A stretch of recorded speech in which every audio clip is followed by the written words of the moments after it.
Thanks for watching the Council in Brief. I'm Susan Kennedy. We're here with all the news of the Montgomery County Council for this fourth week in October. We begin this week with good news from the Council's Public Safety Committee. Pedestrian collisions have declined by 15% for the first 6 months of 2011. As Committee Chair Phil Andrews tells us, pedestrian fatalities in the county are at an all-time low.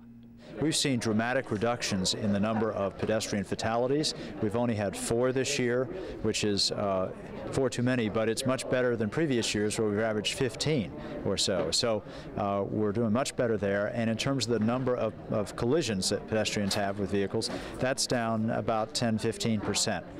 And that's been going down steadily the last 3 years. And it's been down in all targeted areas where we've had higher incidents in the past, near schools also, and also where we have speed cameras. It slowed traffic down by about 5 miles an hour, and it's resulting in fewer collisions with pedestrians. So a lot of good results, and it's very encouraging to see.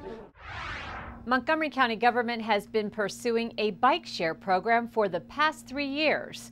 The county is currently awaiting the implementation of a bike share program that would include 200 bicycles at 20 locations across the county. Council members told us how these efforts are going and where some of these bike share stations will be located. There's a lot of interest in Silver Spring and Bethesda. The real question will be, how do we pay for this stuff? They cost about $56,000 for each location, and what we were told the other day is that they really need about 10 locations for bikes to make the system work in any area. So of course money's at issue, and I'd like to think if we're going to go forward that we will start creating more visible bike lanes on the roadway system, so people know where bicyclists know where they're safe, and drivers know where they need to watch out. So we'll see. The Chelsea School will leave their home in Silver Spring next year, and plans for that prime piece of real estate are still being sorted out. A local developer has purchased the school with the hopes of building 75 townhomes on the site. Council President Valerie Irvin brought us up to speed on this somewhat controversial issue.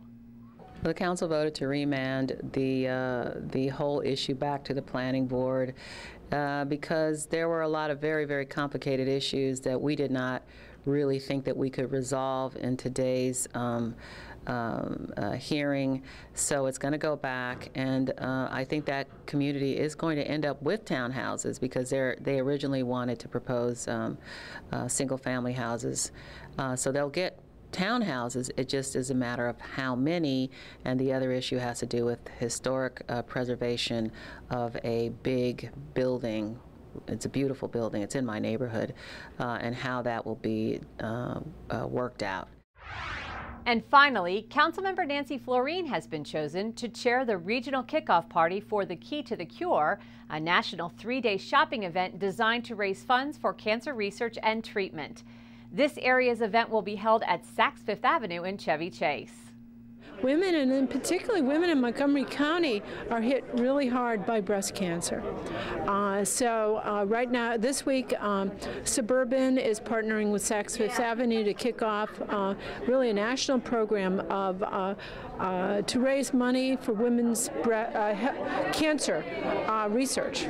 So they're having a big event this week. There's going to be lots of fun. I'm bringing a lot of breast cancer survivors from Rockville to come and enjoy the festivities and hopefully raise some dollars for what's a really important health initiative. Well, that does it for this edition of the Council in Brief. Be sure to tune in again next week for all the Council's news. I'm Susan Kennedy. Thanks for tuning in.